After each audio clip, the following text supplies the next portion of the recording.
नमस्कार दोस्तों, कैसे हैं आप लोग। मेरी चैनल में आप सभी का स्वागत है। मेरी चैनल रंगीन राह है, a road to success, a road to stardom. दोस्तों, आप लोगों का बहुत बहुत धन्यवाद। नए जो भी सब्सक्राइबर नए हैं उनका भी बहुत बहुत स्वागत है मेरी चैनल में। मैं ऐसे ही आपको एंटरटेनमेंट करते रहूँगा, हर एंटरटेनमेंट की बातें भी करते रहूँगा, हर फिल्मों के बारे में, या तो जो भी आपको जानना हो कुछ भी फिल्मों के बारे में, या तो फिर बॉलीवुड के कोई भी विषय के बारे में जानना हो तो आप मुझे ज़रूर लिखिए, मैं आपको ज़रूर बताऊंगा, वीडियो बनाऊंगा। दोस्तों, आप सभी का स्वागत है, नए लोगों का स्वागत है। दोस्तों, आज का वीडियो शुरू करते हैं। आज का वीडियो बहुत ही ख़ास होने वाला है, ज़रूर देखिए, पूरा देखिए, अपने दोस्तों को भी शेयर कीजिए, और अच्छा लगे तो आप भी शेयर करके, और अगर आप नए हो तो मेरी चैनल का जो लोगो नीचे आता है उसे सब्सक्राइब कीजिए और बाजू का लाल बटन दबा दीजिए। Thank you very much. Video शुरू करते हैं। दोस्तों, आप लोग सब लोग तो जानते ही हो कि हमारे बॉलीवुड इंडस्ट्रीज़ के सबसे बड़े सुपरस्टार कहे जाने वाले, दोस्तों आप लोग तो जानते ही होंगे कि अब सबसे बड़े सुपरस्टार, पहले सुपरस्टार कौन थे, और जिसे काका के नाम से प्यार से बुलाया जाता था, उनका सिक्का चलता था, जहाँ भी जाते थे उनकी ही वाहवाही होती थी, लड़कियाँ पीछे पड़ जाती थी, उनके चाहने वाले इतने थे कि एक बार की बात है जब ये दुश्मन फिल्म का जब गाना ये लोग कर रहे थे, तो दुश्मन फिल्म के लिए जो गांव में वो लोग गए थे और तूने देखा मैंने देखा वो जो गाना कर रहे थे, तो वहाँ के एक छोटा सा गांव था, तो उन्हें तो ये सही लगा कि यहाँ कौन आएगा, कौन सताएगा, यानी उनको ये तकलीफ़ नहीं थी कि कोई आके सताएगा।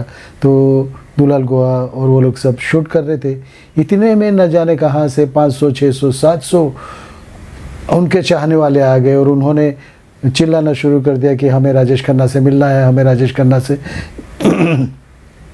हमें राजेश खन्ना से मिलना है, हमें उनसे मिलने दीजिए तो ही हम शूटिंग करने देंगे। हाथ में गांव वाले थे, हाथ में लकड़ियाँ ये सब लेके आते थे, दूसरे गांव से आए थे। जैसे जैसे हुजूम बढ़ता गया, सब लोग ट्रैक्टर में बैठ के आए, बहुत से लोग ऐसे ही आए थे, यानी पूरा जमावड़ा हो गया, तो शूटिंग रुक गई थी। तो वहाँ पे इतने चाहने वाले थे, राजेश खन्ना जी को भी खुद को भी पता नहीं था कि इस छोटे से गांव में भी मुझे इतना चाहते हैं। तो उन्हें अनुभव हो गया कि मेरी वाहवाही कहाँ तक पहुँची है, और वो जब चाहते हैं तो पब्लिक दिल से चाहती है, और बातों बातों में उनको मालूम पड़ा कि ये तो अपने राजेश खन्ना आए हैं, तो सब लोग आ गए थे। उन्होंने राजेश खन्ना को घेर लिया, बड़ी मुश्किल में मुमताज़ जी ने उसमें से उनको निकाला था। ये मेरा एक वीडियो है, वो ज़रूर देखिएगा। तो दोस्तों, उस राजेश खन्ना की बात करते हैं जो राजेश खन्ना सुपरस्टार था, हमारी इंडस्ट्रीज़ का सबसे पहला सुपरस्टार था।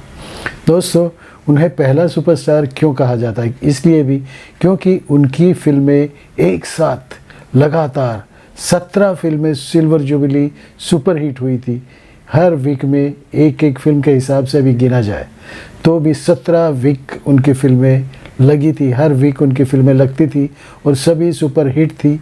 सभी जो भी प्रोड्यूसर्स थे सभी माला माल हो गए थे, उनका जलवा बहुत ही ज़्यादा था, बहुत ही चाहना उनको मिली थी। तो ये तो हो गया उनके जब सुपरस्टारडम थे तब की बात हो गई। लेकिन उसके बाद एक फिल्म आई जिसकी वजह से उनका डाउनफॉल होना शुरू हो गया था। डाउनफॉल होना तो शुरू ही हो गया था। ये तो इंडस्ट्री है, फिल्म इंडस्ट्री है, यहाँ पे तो किसी का एक चक्री राज चलता नहीं।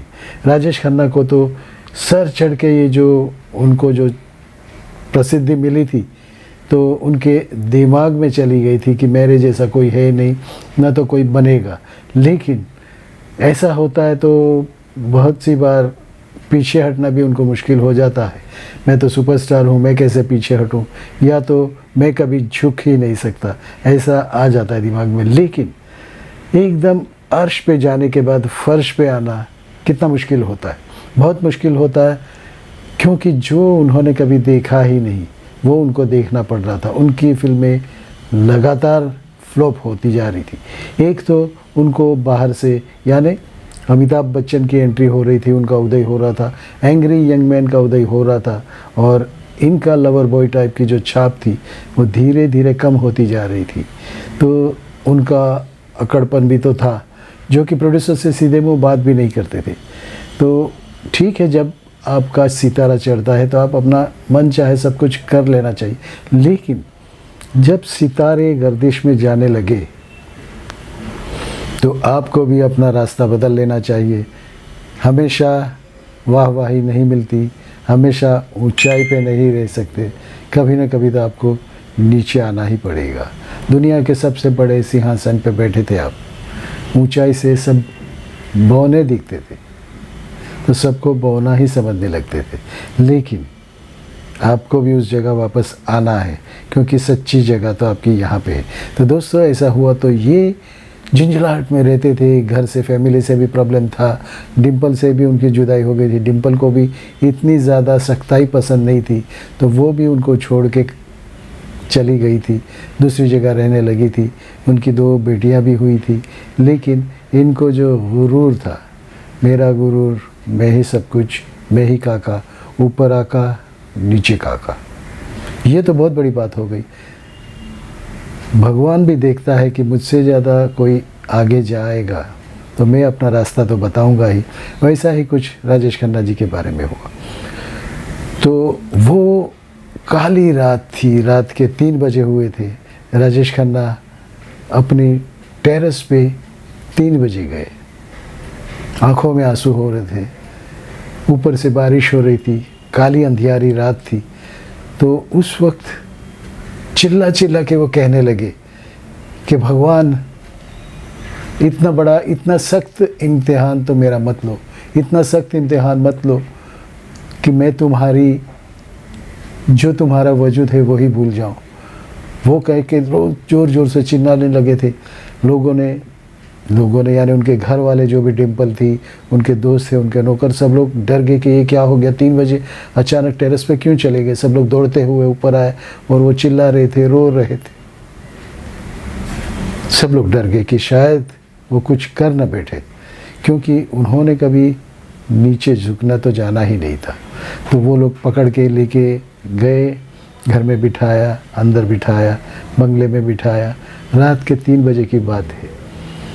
तो देखिए, ये इतना ऊपर आप गए थे कि नीचे आना आपको गवारा ही नहीं। ये तो इतना तो नहीं होना चाहिए। समझना चाहिए जिस सीढ़ी से आप ऊपर गए हो, ऊपर की पहली सीढ़ी है, वही कभी अंतिम सीढ़ी भी बन जाती है और पहली सीढ़ी नीचे वाली बन जाती है। तो दोस्तों, ये हुआ। उनकी फिल्में भी बहुत सी आई थी, 17 फिल्में एक साथ जब उन्होंने दी थी। वो फिल्में कौन सी थी, कैसी चली थी, वो सब मैं बताऊंगा। तो दोस्तों, हमारे पहले सुपरस्टार की कहानी, उनका दर्द, उनकी जो भी अभिमान था, उनका क्या हुआ था, वो मैं बताऊंगा। दोस्तों, रहिए मेरे साथ, आपका दोस्त, आपका होस्ट विपिन कुमार। अभी मिलते हैं। दोस्तों, बॉलीवुड के पहले सुपरस्टार राजेश खन्ना, जिन्होंने बैक टू बैक 17 फिल्में सुपरहिट दी थी, उनका जो स्टारडम था वो वहाँ तक कोई पहुँच भी नहीं पाया और आज तक कोई छू भी नहीं पाया। लेकिन उसके बाद का दर्द जो उनको मिला था, वो उनकी आंखों में आंसू छलक पड़े थे, वो मानने ही तैयार नहीं थे। तो दोस्तों, उन्हीं की कहानी, उन्होंने जो कहा था इंटरव्यू में, वो बताता हूँ आपको। रहिए मेरे साथ। दोस्तों, ऐसा होता है जब आपने ऊंचाई को छू लिया तो नीचे आने का मन नहीं होता। नीचे आने की जो नीचाई होती है उसका सोच भी नहीं सकते। तो बड़ी मुश्किल से आप मान पाओगे कि आप नीचे आ गए हो, या तो आपके सामने आपका कट्टर कोई दुश्मन आ गया है जो कि नंबर 1 बन रहा है और आपका नीचे आना शुरू हुआ है। वो मानने ही तैयार नहीं थे। साल 1990 में उन्होंने एक मूवी मैगजीन को इंटरव्यू दिया था, जिसमें उन्होंने ये बात कही था, इंटरव्यू में कहा था कि मुझे याद है सुबह के 3 बजे थे और मैंने अपनी सफलता को चरम सीमा पे देखा हुआ था, लेकिन अचानक मैंने पहली बार असफलता का स्वाद चखा, जो कि मेरे लिए बहुत ही नई बात थी। एक के बाद मेरी लगातार 7 फिल्में फ्लॉप हो गई थी। ऐसा राजेश खन्ना ने मूवी मैगजीन में कहा था।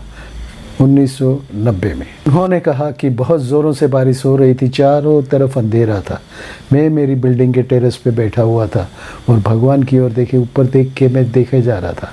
मेरी आंखों से आंसू टपक रहे थे, जैसे बारिश भी कम हो रही हो, उससे ज़्यादा मेरी आंखों से आंसू छलक रहे थे। तब मैंने भगवान को कहा था कि भगवान, इतना बड़ा तो इम्तिहान मत लो हमारा, हम गरीबों का इतना कड़क इम्तिहान मत लो कि हम आपका वजूद ही भूल जाए, इतना सख्त मत बनो हमसे। तो उसके बाद क्या हुआ था, जब मैं ऊपर टेरेस पे था तब सब मैं चिल्ला रहा था, पागल जैसा ही हो गया था। तो मेरा डिम्पल कापड़िया और मेरे जो भी स्टाफ थे वो दौड़ के ऊपर आ गए थे। उन्हें लगा मैं पागल हो गया हूँ, इसे संभालना मुश्किल था। मैं ज़ोर ज़ोर से चिल्ला रहा था, भगवान से बातें कर रहा था। तो वो लोग ने पहली बार मेरा रूप देखा था, तो वो लोग समझे कि इनको पागलपन का दौरा आ गया है, क्योंकि ये पहली बार उन्होंने मुझे देखा था ऐसे। तो इसलिए था क्योंकि अचानक सक्सेस अपने हाथ से छूटती हुई देखकर मुझे बहुत ही अफसोस हो रहा था, मैं बहुत गमगीन हो गया था और ये चीज़ मैं बर्दाश्त नहीं कर पाया। लेकिन दूसरे ही दिन बालाजी, साउथ सिनेमा के डायरेक्टर थे बालाजी, उन्होंने अमरदीप नाम की जो फिल्म बनाई थी वो मुझे ऑफ़र की। तब मैं थोड़ा कुछ संभला, क्योंकि मुझे मौका मिल रहा था अपना सब कुछ वापस पाने का, वही ऊंचाई वापस पाने का। तो अमरदीप ने मैंने जान लगा दी, सब कुछ, जैसे मैं पूरा जो भी मुझ में था सब कुछ उड़ेल दिया उस फिल्म में, और वो फिल्म सुपर हिट हो गई। राजेश खन्ना की 17 हिट फिल्में कौन सी थी वो मैं बताता हूँ। आराधना, डोली, बंधन, इत्तेफाक, दो रास्ते, खामोशी, सफ़र, द ट्रेन, कटी पतंग, सच्चा झूठा, आन मिलो सजना, महबूब की मेहंदी, छोटी बहू, आनंद, अंदाज, मर्यादा और हाथी मेरे साथी। दोस्तों, ये 17 फिल्में साल 1971 तक रिलीज़ हुई थी। उसके बाद 1971 के शुरुआत में उन्होंने एक गलत फिल्म चुन ली। उन्हें लगा अब तो फिल्में चलेगी। बदनाम फरिश्ते जो फिल्म आई थी वो गलत साबित हुई थी। उससे जो इतनी ऊंचाई पे वो चढ़े थे उतनी ही नीचे धड़ाम से आके गिरे, क्योंकि उस टाइप की फिल्में बॉक्स ऑफिस पर ज़्यादा चलती नहीं है और लोगों को उस टाइप की फिल्में देखना, उस टाइप की कहानियाँ पसंद भी नहीं थी। ये फिल्म पिटने के बाद उनका सिलसिला टूट गया था, उनका सफ़र का सिलसिला टूट गया था।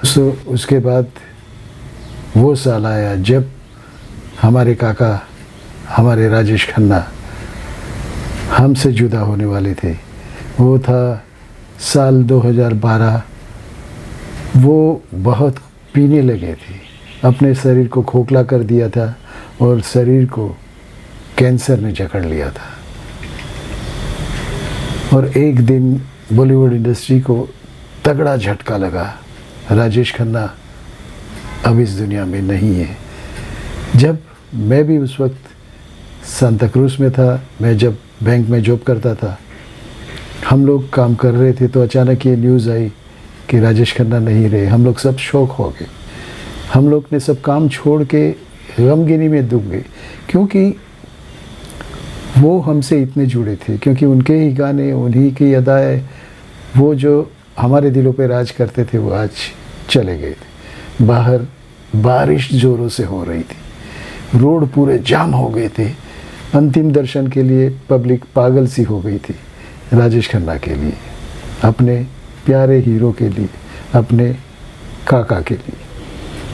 दोस्तों, उनकी आखिरी फिल्म रियासत थी जो 2014 में रिलीज़ हुई थी, वो भी सुपर फ्लॉप रही थी।